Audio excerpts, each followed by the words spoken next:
Hello viewers, welcome to doctor on YouTube. আমি doctor Joydeb. আমি একজন consultant pathologist and general physician. আমার এই চ্যানেলে আমি সবসময় চেষ্টা করি আপনাদের স্বাস্থ্য সংক্রান্ত বিভিন্ন সমস্যাকে অতি সহজে এক্সপ্লেন করা।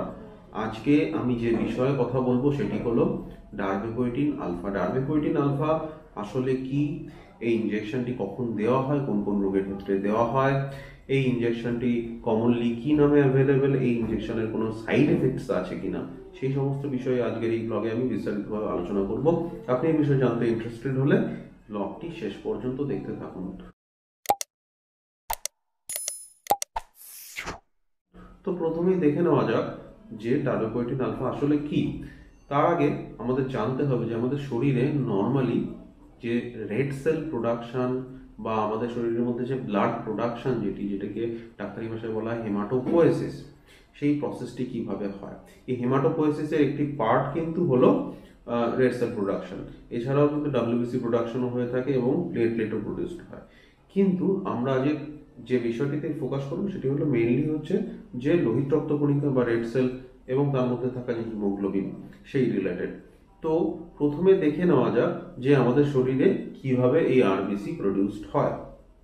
আমাদের শরীরে যখন কোনো কারণে রক্তে এই আরবিসি বা হিমোগ্লোবিনের পরিমাণ কমে আসে, তখন আমাদের শরীরে কিডনি থেকে একটি হরমোন ক্ষরিত হয় যাকে বলা হয় এরিথ্রোপোয়েটিন। কিডনি থেকে এই হরমোনটি মেইনলি প্রডিউসড হয় এবং সামান্য পরিমাণে লিভার থেকেও প্রডিউসড হয়ে থাকে। তো এই এরিথ্রোপোয়েটিন হরমোনের মেইন যে কাজ সেটি হলো আমাদের শরীরে এই যে লোহিত রক্তকণিকার প্রোডাকশন তাকে বাড়ানো। তার ফলে কি হয়, যখন আমাদের শরীরে কোনো কারণে এই হিমোগ্লোবিন বা লোহিত রক্তকণিকা কমে আসে, তখন আমাদের শরীরে কিডনি থেকে এই এরিথ্রোপোয়েটিনটি ক্ষরিত হয় এবং এটি পরবর্তীকালে কোথায় কাজ করে, আমাদের বোন ম্যারোতে যে সমস্ত সেল থেকে এই লোহিত রক্তকণিকা তৈরি হয় সেই সমস্ত সেল, সেই সমস্ত হেমাটোপোয়েটিক সেলের উপর গিয়ে এই এরিথ্রোপোয়েটিন হরমোনটি কাজ করে এবং তার ফলে কি হয়, সেই সমস্ত সেল থেকে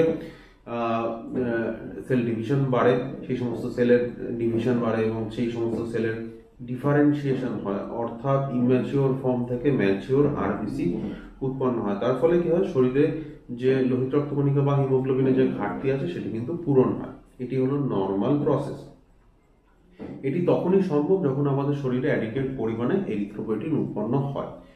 কিছু কিছু রোগ আছে যেক্ষেত্রে কিন্তু এই এরিথ্রোপোয়েটিনের প্রোডাকশন কিন্তু কমে আসতে পারে। তার মধ্যে একটি কিন্তু হলো যে ক্রনিক কিডনি ডিজিজ, অর্থাৎ কিডনির যদি কোনো দীর্ঘদিন ধরে কোনো সমস্যা থাকে, অথবা ডায়াবেটিস জনিত কিডনির কোনো সমস্যা, ডায়াবেটিস ছাড়া অন্য বিভিন্ন কারণে কিন্তু কিডনির এই ক্রনিক ডিজিজ হতে পারে এবং সেই কিডনির যে ক্রনিক ডিজিজ সেটি দীর্ঘদিন ধরে থাকার ফলে কি হয়, কিডনি থেকে এই এরিথ্রোপোয়েটিন হরমোন প্রোডাকশন কমে আসে। তার ফলে শরীরে এই এরিথ্রোপোয়েটিনের কিন্তু ঘাটতি হতে পারে।